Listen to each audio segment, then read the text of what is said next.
So the 2020 presidential campaign has already heated up, and we're not even out of January yet. And it's kind of ironic for me to say it's heated up because half of the country, and that includes where I live, is basically feeling some of the coldest weather ever. So many of these Democrats, if they're campaigning on climate change, I feel for the moment they might want to shut up about it because it's going to fall on deaf ears here in the Midwest. But, that's a little tongue in cheek. But in any case, please like this video first. Liking the video helps to elevate it in the algorithm and also shows at least that I can have some metric as to what people think about the video. Or you can also dislike the video. That also helps in the algorithm, so suck it. In any case, Michael Tracy. Michael Tracy is one of the better progressive journalists out there, okay? And as you know, I'm somebody who I watch and read stuff from all over the spectrum. And I'd say that it's possible that I actually watch more media from the left wing, the beyond mainstream left wing perspective than I do conservative media, just because I like to research what people that I disagree with believe and what they're talking about and get into their mindset. Michael Tracy has a nice, very good theory about what's going on with this Howard Schultz candidacy. And today we're going to talk about two candidacies that I will probably cover in the next week or so as standalone videos. You have Schultz, who's talked about he's ready to contemplate an independent bid for president from a centrist liberal perspective. Then you have Bernie Sanders, who's also talked about how he's considering running again. So Tracy says Schultz, as a hedge by the Dem donor class against the potential for a candidate who will confiscate their wealth, seems like an increasingly plausible theory of what's going on.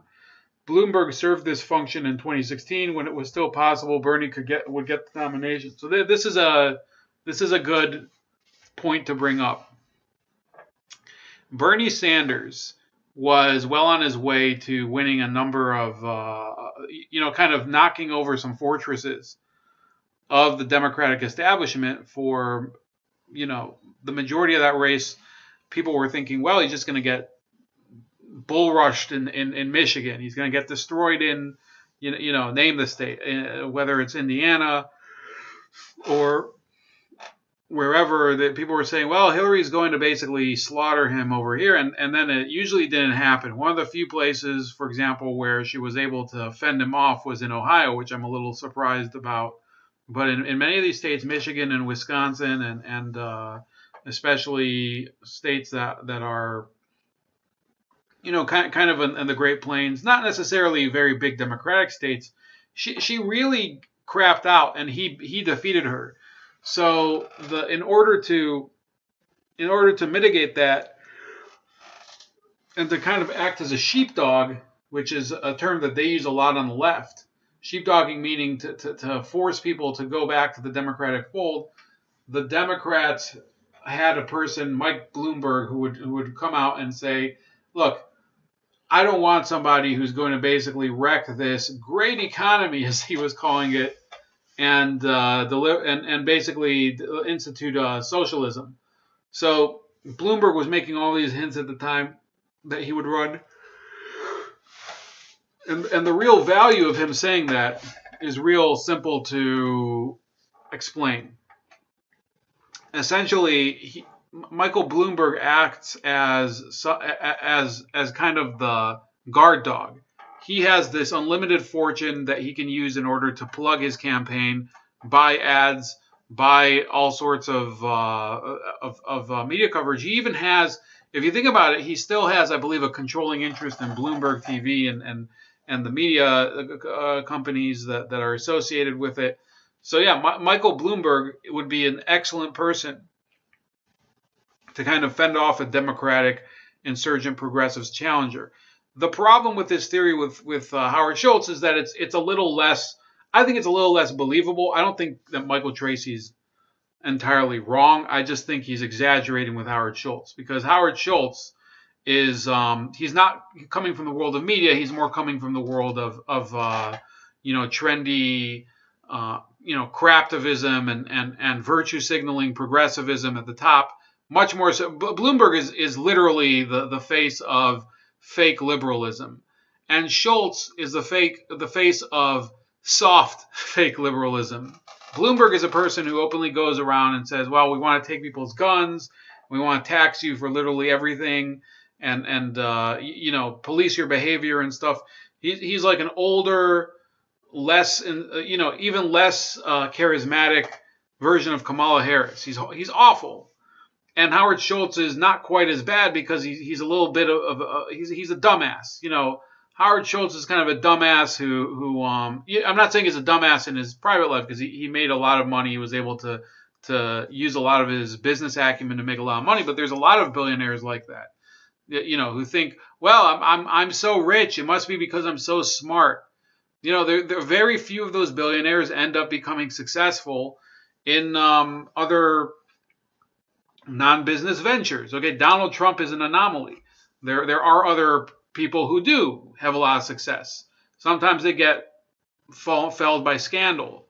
The president of Peru in the 90s, Fujimori, was he was a mega billionaire at the time. I think he was the richest man in Peru, if I'm not mistaken. And then there's Silvio Berlusconi over in Italy, also fabulously wealthy, fabulously corrupt as well. But those guys are the exception. Most of these billionaires, they don't know exactly how to court the public.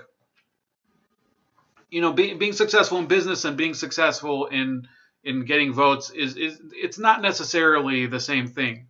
So you had a lot of billionaires like Bloomberg and Mark Cuban and other ones that were publicly, playing around with the run of Donald Trump, and I don't think it's going to happen yet. I think we still don't know if Schultz is going to run, and basically the Democrats are shitting their pants over it, and there have been calls for protest over this. Let me see here. There's they're calling it Venti-sized disaster, and it says here, a triple shot of horrible developments in American politics have been poured into one 2020 presidential candidate. It says, what exactly explains why a billionaire former CEO of a coffee chain thinks he can launch an independent run for president in 2020? Let me float 3 reasons behind Howard Schultz's long shot bid. When he announced in a 60 Minutes interview on Sunday evening, followed by an introductory tweet that met with widespread derision from political insiders. Reason number one is the notion, at least a century old, that a successful business career suggests presidential timber. It's why Henry Ford was at one time a leading contender for the White House. He won the 1916 Michigan Republican primary. It's why Mitt Romney based his 2012 presidential campaign on the strength of his business successes rather than his record as governor of Massachusetts. And it's why the fictional portrait of Donald Trump as a firm decisive business leader on The Apprentice was the key to his political credibility in 2016. The second development is the now limitless ability of very wealthy people to spend as much as they want in the pursuit of office.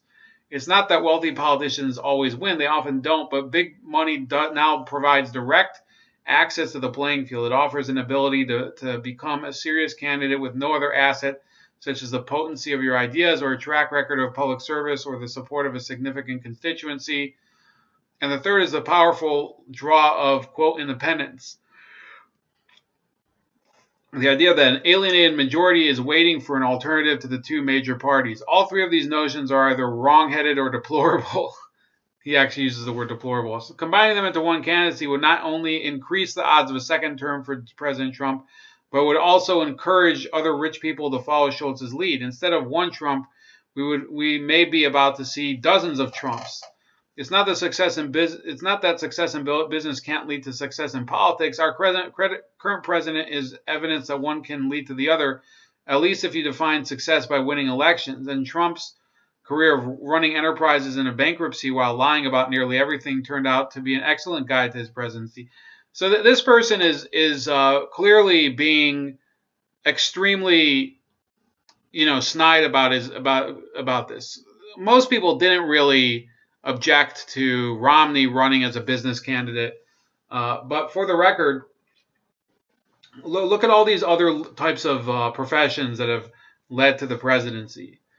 Okay, you have a lot of these presidents started out as lawyers, or they started out as um, even just career government people. I think Gerald Ford was in the House for a very long time, and you have people such as Richard Nixon. Okay, Nixon kind of grew out of a career in government. Okay, and the Democrats still don't consider him a successful, and he was kind of a successful president. The irony is that President Nixon, if people really want to split hairs, he opened the door to trade with China and got us out of the Vietnam War. And it wasn't as if he started World War III. People thought the Nixon presidency would be a disaster. It ended up being that most things went okay when he was president, except for the what's it called, the gas crisis, the what was it? The oil crisis of the early 70s. That was a major problem of his, and who knows how that could have been prevented, except for possibly siding with the Arabs in the Yom Kippur War. But there are people really, they can't define what the criteria is for success. So they don't like a career politician like Nixon, who succeeded at a lot of things. They don't like a career, an actor like Ronald Reagan. So it would seem that they just have an ideological bias. If you look at Bill Clinton, for example, I'm perfectly willing to acknowledge that Bill Clinton had a lot of very successful policies and endeavors when he was president, including negotiating the peace in Northern Ireland.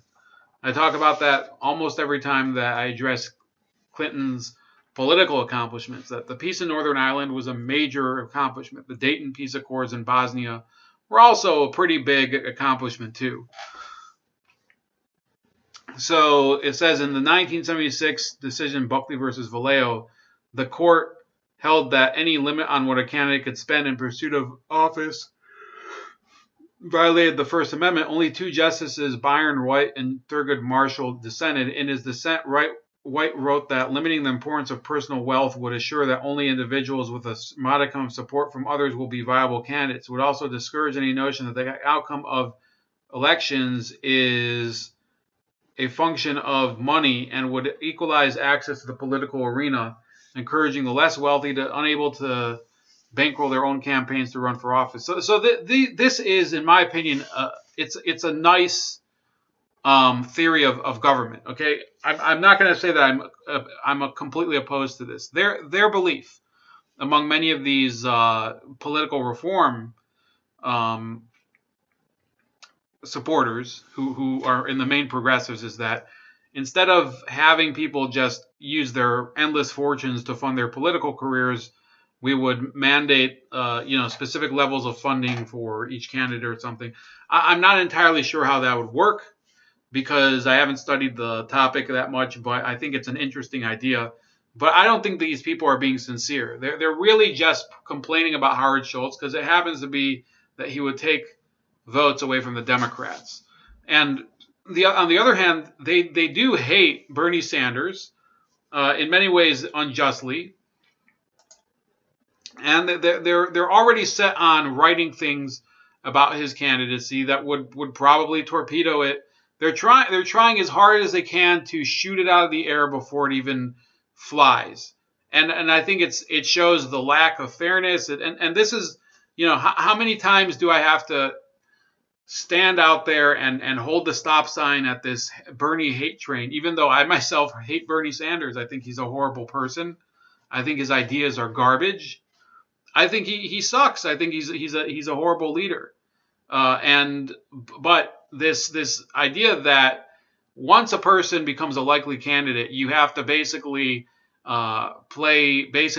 you go into full chimpanzee attack mode on him. The entire media just jumps on him all over the place. It's ridiculous. This is from NPR, and they say in the spring of 2015, before Bernie Sanders had a campaign office in New Hampshire, Elizabeth Rope, an acupuncturist, was making Homemade signs for the Vermont senator. Bernie inspired me because as somebody who's lived without health insurance for most of my adult life, I want there to be a single-payer healthcare system, she said. She was disappointed Sanders wasn't the nominee and is convinced that if he had been, Donald Trump would not be president. I want to see Bernie run again in 2020, said Ropp. We need Bernie to run even if the field is crowded. The 77-year-old Vermont senator has not announced his plans, but he has sparked plenty of speculation. In 2016, Sanders created a powerful progressive movement in a thin primary field. The dilemma for him now is that nearly every other Democratic presidential contender is adopting his positions on issues like health care and minimum wage, which means progressive voters in 2020 have plenty of other choices. Earlier this month, when Sanders reintroduced a bill to raise the federal minimum wage to $15 an hour, every Democrat in the Senate who's rumored to be considering a run for president co-sponsored his legislation. That's a funny way of putting it. Sherrod Brown, Elizabeth Warren, Cory Booker. I really want Sherrod Brown to get into the race because then I can make a real hit piece video on him. And I'm perfectly willing to do that because nobody else is going to pay attention to him. Therefore, I'm special.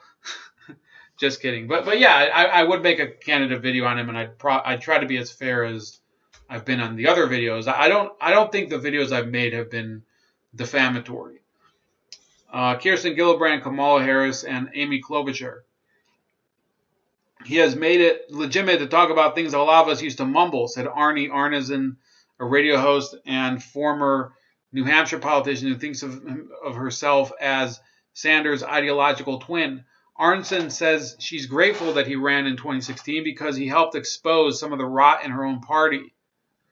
Sanders has helped change the Democratic National Committee rules for selecting a nominee, curtailing the role of superdelegates and shaping the current Democratic economic message, but Arneson wonders whether he's the right candidate for the White House. My question is, does he provide added value in this campaign for 2020, or are there a lot of people who sort of carry very similar messages, asked Arneson before answering her own question. Does it have to be him? I don't think it does, and I admire him. I admire him to pieces. The clearest example of the change is Hawaii Representative Tulsi Gabbard, who resigned as vice chairwoman of the Democratic National Committee so she could endorse Sanders in the 2016 primary. Gabbard recently launched her own presidential bid. So then it goes into some more fluff, they talk about his age, which is a factor. Let's not beat around the bush. And Kamala Harris and whatever. But I want to cut to the chase here, okay? So there's yes, some of those other. I'll tell you why those can't. If you're a progressive, and I'm not, and I never will be because I think you guys are fucking out of your minds. But if you are progressive, Bernie Sanders or Kamala Harris would be the only two choices. All the other ones are fake pieces of crap. And they can go to hell. And so can Bernie Sanders, for that matter. I think Tulsi Gabbard is a good candidate. I would think about voting for her, depending on the way the next 2 years. Because I think she brings a lot of good stuff to the table. I think she's a very she kind of bucks the trend on a lot of issues. Not the economic stuff. I think is the deal breaker for me. But besides that, I think she's good. So the difference is why am I saying that all these other people can get fucked?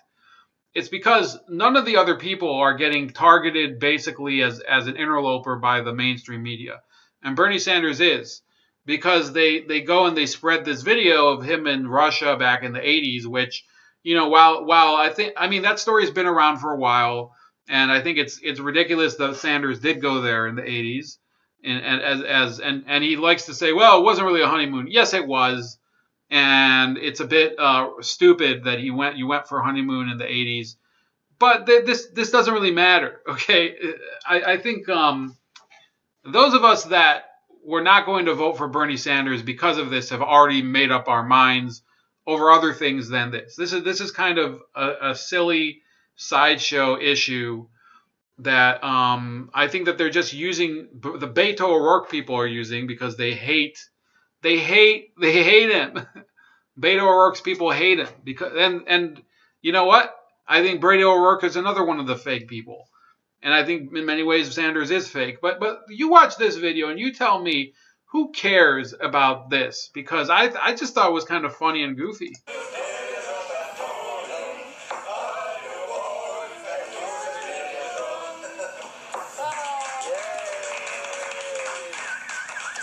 So you can see him at the right of the screen.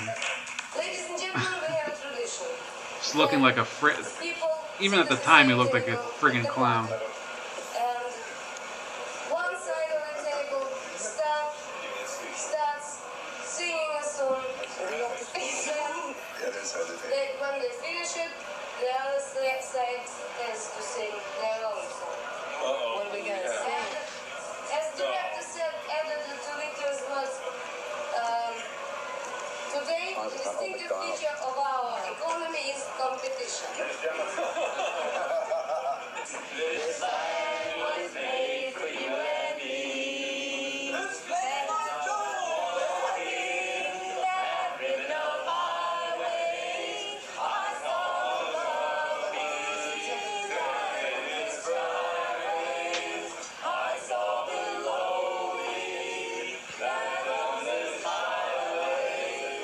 This land was made for you and me. This land is your land. This land is mine. From California to the New York Islands. Yeah, that's I mean, the rest of the video is just like random horse scenes and stuff. Look, yes, Bernie Sanders was soft on communism, and he's still full of crap. And that doesn't matter, because they still have the right to vote for somebody, even in the midst of this. Now, it is a little ironic, in the given the passage of time, and now all the people who are supposedly on the left have an objection to anything related to Russia, right? So, suddenly, you throw this into the Democratic field, and it's like you basically ignited a kerosene warehouse, and you're trying basically to use this Russia hysteria against Bernie Sanders. But I think that's a stupid tactic. I think most of Bernie Sanders voters wouldn't care about that. He would still be able to attract a lot of the people who voted for him in 2016. But ultimately, this is the real problem for the Democrats. Assuming Bernie Sanders would win the nomination, you would have certainly a faction of people would break off and join some sort of centrist candidate. Howard Schultz would be an example of the type of person who would lead, but it doesn't have to be him. And they would lose some support in that camp. Now, if you're like a lot of these progressives think, well, that doesn't matter. There's not a lot of people like that. But I think that there are a lot of people like that. I think it is something to consider. And, I don't, this isn't about it being fair or not. It's about really how do people vote and how do the patterns get formed. The fact of the matter is that there is still a substantial part of the country that is paranoid about Russia, and they're paranoid about, and they don't like Sanders' politics in other respects. And they've kind of made him the boogeyman of the 2016 election. So they will never vote for him because of what they claim he did to Hillary, which he didn't. She did everything to herself. So I think he would lose the presidency. And the other factor is that, let's say Bernie Sanders was to run and he would lose, or the election, the primary election would go into some sort of protracted scorched earth battle between several candidates, and no clear winner or no clear two candidates would emerge at the end. That would be a clear disaster. In the end, I think an establishment candidate would be picked at the convention. Then what? Then Bernie Sanders comes under pressure from his closest supporters to run as an independent again. And if he does not do it this time, I think then it's time for the Bernie movement to move on. It's over. Bernie Sanders, if he does not run for president this time and then run in the general as an independent, it really is meaningless, okay? He can't continue to call himself an independent and then lapdog to the Democrats all the time. It just isn't the way you create change. It's just not it's not true. And on the other hand, let's say he was to win the nomination, and the Democrats were to split between a centrist and a a more staunch progressive wing. Is that not a good thing? Now, it's still possible Bernie Sanders could win as a progressive for president. I'm not somebody who throws away several possibilities. I don't think it's likely, but I think it could happen. What you end up getting ultimately is a more diverse political spectrum.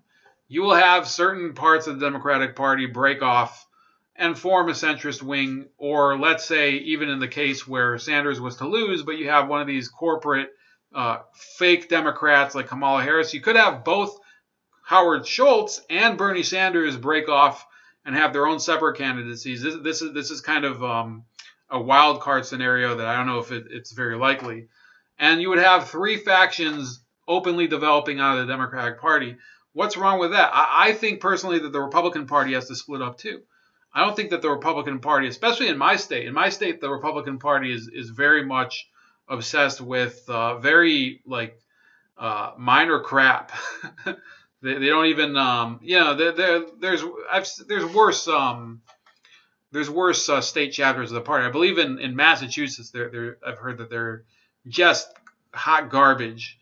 But yeah, the Republican Party needs to split up as well. These two parties don't really represent every single American.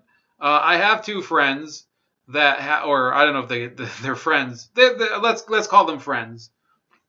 They're nice people. I'm not, but I know these two people who I constantly badger. I call them fake because one of them is largely a conservative, supports all of the Republican Party's policies, bar none, and calls himself an independent.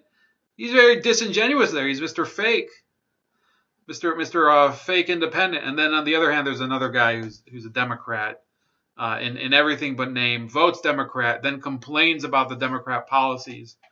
And he calls himself an independent as well, but he's not. These people, they need a political home. If they want to become independents, I think that they need a kind of an alternative to, and they're not going to go Republican. They're not going to change to the Democrat. Why do you have to? So if people hate one party and they belong to another party that they hate, I think that the prescription that's needed is you need more options. You don't need to kind of shoehorn them into the other party that they hate as well. So I was ready to finish editing this video, and then while looking for some of the photos for the thumbnail, I hit on a story about a separate topic that I want to kind of address. I don't know if this will be a real issue, but it could be. You see, the irony of the 2016 election is this. The Democrats have since then complained a lot about anti-Semitism with Donald Trump and Steve Bannon and a number of Republicans and whatever. But notice who they blame for Hillary's loss. Bernie Sanders, Jill Stein. And this week, just as he's beginning to run for the presidency, Howard Schultz. What do all three of those people have in common? Perhaps the only thing is that they're all Jewish or come from Jewish backgrounds. So the fact of the matter is that the Democrats have blamed so far three different Jews for, I guess, losing elections to Donald Trump. They haven't even lost the 2020 election yet, and they're already laying the ground to attack Howard Schultz as having ruined the election for them. Which, it could happen, but why are you like already playing this stupid game of blame somebody? And to boot, he happens to be a Jewish person. So I'm not trying to say that this is I'm trying to make a point here.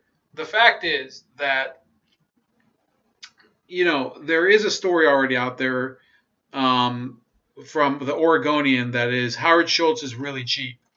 So as I'm Jewish myself, it is a well-known stereotype that we're cheap. And I'm here to tell you, in my case, it's 100% true. It's 100% true. But you have these people that are coming out and they're saying, back when I used to work in movie marketing, we did a $1 million deal to advertise one of our films in every Starbucks location. It was a big initiative for Schultz, so he flew down to LA for the meeting. And then apparently, I guess he was given some gift cards, and they didn't even have they didn't even have that much money on them. There was like less than $5 on them, and this other person says that they were given when Schultz bought the Sonics, which by the way he ruined them. He ruined the Supersonics in Seattle. That's one of the reasons I think I could never vote for him, because that was a great franchise and he ruined it. But apparently he gave them $3 gift cards in the store, and there had never been a gift card for less than $5. So that is pretty cheap. That is pretty cheap. I'll grant that to you. So these people are going after him for being cheap, but these are the same. This is the same side of the spectrum, the left, that they said that because Donald Trump had a 6-pointed star on a campaign meme attacking Hillary Clinton for, I think, accepting a lot of money from foreign donations, I think from Saudi Arabia. They said that, well, that was an anti-Semitic thing because the star happened to have 6 points, but it was actually a red and yellow star. It wasn't a blue star, which is the traditional symbol of Judaism. In this case, they're openly calling Howard Schultz cheap. So this is very funny. It's also very, it just shows how empty the rhetoric is, because they are against anti-Semitism only when it suits their goals. And I think that, honestly, I hope that more candidates run as independents so that we can break up this two-party monopoly, because instead we're going to be debating a lot of this semantics or whatever. I think eventually people could accuse the Democrats of being anti-Semitic in this case. They were insinuating all sorts of weird things about Bernie Sanders in the WikiLeaks emails. So that's about it. Please like the video, subscribe to the channel, share the video, and I'll talk to you guys later. You can find me also on Razor Ray Special Cuts, as well as BitChute and CocoScope. And you can find me on this other social media right behind me, right here.